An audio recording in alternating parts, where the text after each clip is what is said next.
দেশ শাসনই তো মূলত রাজনীতি। আন্তর্জাতিক খ্যাতিসম্পন্ন ডক্টর ইউনূস সেটিও ঠিকঠাক করতে পারলেন না। আন্তর্জাতিক খ্যাতিসম্পন্ন ব্যক্তিত্ব ডক্টর ইউনূস দেশ শাসনটাও ঠিকঠাক করতে পারলেন না মাহমুদুর রহমান মান্না। নাগরিক ঐক্যের সভাপতি মাহমুদুর রহমান মান্না বলেছেন, আমরা জেনারেল জিয়াকে দেখেছি, রাজনৈতিক কোনো অভিজ্ঞতা তার ছিল না।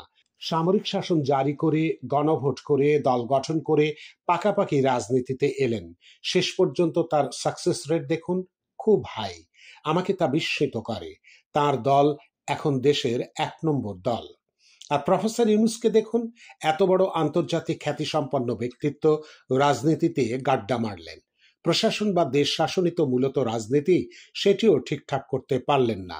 ঐকমত্য কমিশন করেছেন, সেটিও চালাচ্ছেন আলী রিয়াজকে দিয়ে। আলী রিয়াজের কারণে অবশ্য কমিশন নিয়ে কোনো বিতর্ক তৈরি হয়নি, চমৎকারভাবে সবকিছু সামলাচ্ছেন তিনি। ৫ই আগস্ট দৈনিক সমকালে প্রকাশিত সাক্ষাৎকারে জনাব মান্না এসব কথা বলেন। সমকালের সাক্ষাৎকারে মান্নার বক্তব্যের নির্বাচিত অংশটুকু শুনুন। জুলাই গণ অভ্যুত্থানটা বিশাল ছিল, গুণে মানে আয়তনে। আকাঙ্ক্ষা ও প্রতিরোধ ছিল আকাশচুম্বী। কিন্তু গণ অভ্যুত্থান পরবর্তী রাষ্ট্র পরিচালনার প্রস্তুতি ছিল না। প্রস্তুতি বলতে বোঝাচ্ছি, লড়াই হয়েছে, জানবাজি লড়াই, সবাই লড়েছে, ফ্যাসিবাদী খতম হলো, কিন্তু ফ্যাসিবাদী শাসকের জায়গায় কে আসবে সেটা নির্ধারিত ছিল না। সবাই গণতান্ত্রিক উত্তরণ চেয়েছে, একটি গণতান্ত্রিক শাসন ব্যবস্থা। কিন্তু যে ধরনের সরকার এটি সম্ভব করে তুলবে, অন্তত সে পথে যাত্রা সুগম করবে, সে ধরনের সরকার সম্পর্কে সবার মধ্যে কোনো আলোচনা ছিল না। সংস্কার নিয়ে তো কোনো আলোচনাই ছিল না। এমনকি ৪ঠা আগস্টেও আমি বহু মানুষকে পেয়েছি যারা আদৌ পরিবর্তনের ব্যাপারে আশাবাদী ছিলেন না। ছাত্র নেতাদের যেসব সাক্ষাৎকার দেখেছি, সেখানে তাদের একজনকেও আমার কাছে সরকার পরিবর্তনের বিষয়ে আশাবাদী মনে হয়নি। আমাদের রাজনীতি ভীষণ নিচু পর্যায়ে চলে গিয়েছিল। একজন আরেকজনের মুখ দেখত না, পরস্পর কথা বলা দূরের কথা। প্রতিপক্ষকে গালাগাল করাই যেন দস্তুর হয়ে পড়েছিল। অথচ ঐকমত্য কমিশনের বৈঠকে একেবারে সম্পূর্ণ বিপরীত মতের দলগুলোর নেতারাও পাশাপাশি বসে দিনের পর দিন কথা বলেছেন, যুক্তিতর্ক করেছেন।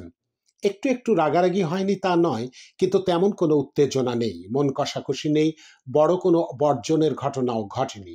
শেষ পর্যন্ত সংলাপটা বেশ ভালোভাবেই উপসংহারে নিয়ে যেতে পেরেছেন তারা। এটি তো বড় একটি সাংস্কৃতিক অগ্রগতি বলে আমি মনে করি, বিশেষত রাজনীতির ক্ষেত্রে। আমি যতটুকু জানি, ৩য় দফায় ঐকমত্য কমিশন বাস্তবায়ন প্রক্রিয়া নিয়ে কথা বলবে। তারা এমনকি এজন্যে সংবিধান বিশেষজ্ঞদের সঙ্গেও কথা বলবে। হ্যাঁ, আমার এই প্রত্যাশা ধুলায় মিশে যেতে পারে যদি সামনে নির্বাচনটি ঠিকঠাক না হয়।